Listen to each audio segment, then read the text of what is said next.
नमस्कार दोस्तों, सदियों पहले की बात है। अरब की तपती सरजमी पर अरीब इब्न सैफ नाम का एक मुस्लिम नौजवान रहता था। बचपन से ही उसके दिल में एक सवाल हमेशा से जिंदा था। मेरे अब्बा, जिन्होंने आखिरी सांसों में जिस अमानत का जिक्र किया था, आखिर वो अमानत क्या है? उसके अब्बा को गुजरे 10 वर्ष हो चुके थे।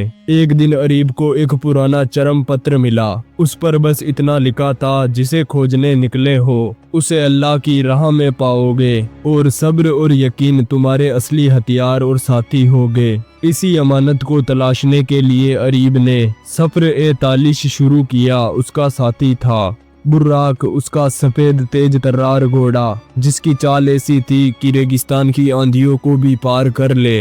अरीब ने कासिम शहर से निकलते हुए अपना लिबास कस लिया। सर पर कूफी, कंधे पर आबा और कमर में बंधा छोटी मयान वाला खंजर, जो तुर्कों की निशानी थी। रास्ता बिल्कुल आसान नहीं था, क्योंकि सामने था तपता हुआ रेगिस्तान, जहां पर दिन में सूरज ऐसा तपता जैसे आसमान से आग बरस रही हो। हर कदम पर अरीब दुआ करता, या रब मुझे हिम्मत दे, मेरे कदमों को इस्तिकामत दे।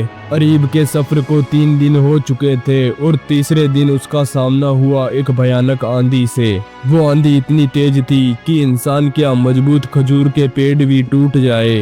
बुर्राक ने चीख मारकर अरीब को आगाह किया। अरीब ने उसकी गर्दन पर हाथ फेरा और बोला, सब्र मेरे दोस्त, ये इम्तिहान भी गुजर जाएगा। उस तूफान को इन्होंने जैसे तैसे पार कर लिया, लेकिन उस तूफान के कारण ये रेगिस्तान के बीचों बीच भटक गए। अब इनकी मंजिल का रास्ता धुंधला पड़ चुका था। आंधी के बाद जब अरीब ने आंखें खोली, पानी का एक छोटा सा तालाब उनके सामने था, लेकिन वो भी आधा सूखा हुआ। अरीब ने हुजूर की एक हदीस याद की, अल्लाह सब्र करने वालों के साथ है। उसने अपनी छोटी मशक में बचा हुआ पानी एक गरीब घोड़े को पिला दिया और खुद सिर्फ एक कतरा पानी पीकर जिंदा रह गया। उस रात उसने रेत में ही सजदा किया, या अल्लाह तेरी राह में निकला हूँ, मुझे मायूस ना कर। वो इतना थक चुका था कि नींद के कारण वहीं पर सो गया। सुबह जब उसने आंखें खोली तो उसके सामने एक बूढ़ा शेख खड़ा था, हाथ के एक किताब लिए। दरवेश बोला, ए नौजवान, जिस चीज को तुम तलाश रहे हो उसकी कीमत सिर्फ शब्दों की थकान से नहीं, दिल की सफाई से चुकानी पड़ती है। अरीब ने कहा, शेख, मैं अपने अब्बा की छोड़ी हुई अमानत ढूंढ रहा हूँ। दरवेश मुस्कुराया और बोला, तुम्हारा इम्तिहान अब शुरू हुआ है। जिस वस्तु को तुम खोज रहे हो वो बाहर नहीं बल्कि अपने अंदर है। अरीब जवाब देने वाला था, तभी अचानक दरवेश हवा में गायब हो गया, जैसे कोई आत्मा हो। दरवेश के गायब होते ही अरीब के दिल में एक अजीब बेचैनी उतर आई। उसे ये समझ आ गया कि अब रास्ता पहले से ज्यादा कठिन होगा।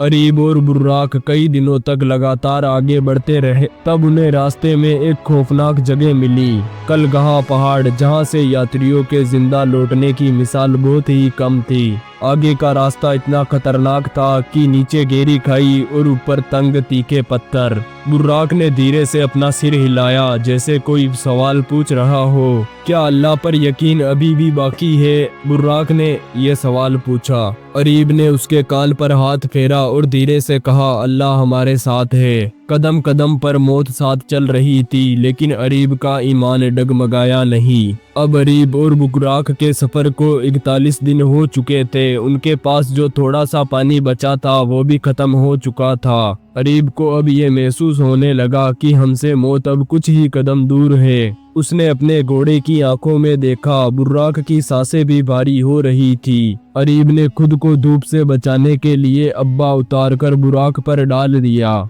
और खुद नंगे सिर तपते सूरज के रेगिस्तान पर चल पड़ा। उसने कहा, मेरी जान जाए तो जाए, लेकिन अमानत और मेरा घोड़ा दोनों सुरक्षित रहे। उसके ये शब्द सुनकर जैसे रेगिस्तान खुद कांप उठा। शाम होते होते अरीब गिर पड़ा। उसके होठ सूख चुके थे, उसकी आंखों में अंधेरा छा चुका था और वो मौत के करीब था। तभी अचानक से हवा में एक ठंडी नफस चली, रेत हटने लगी और नीचे एक पुराना कुआं नजर आया। अरीब ने अपनी आखिरी ताकत से रस्सी को नीचे डाला और पानी निकाला। सबसे पहले उसने अपने बुर्राक को पानी पिलाया और खुद बाद में पिया। फिर उसने आसमान की तरफ देखते हुए कहा, ए मेरे रब, तूने मेरे सब्र को जवाब दिया। कुएं के पास रेत पर उसी दरावेश का निशान पड़ा था, एक छोटा सा किरतास जिस पर लिखा था, अमानत कोई चीज नहीं, अमानत वो सब्र है, ईमान और कुर्बानी है जो तुमने अपने सफर में दिखाई। अरीब की आंखों से आंसू बह निकले।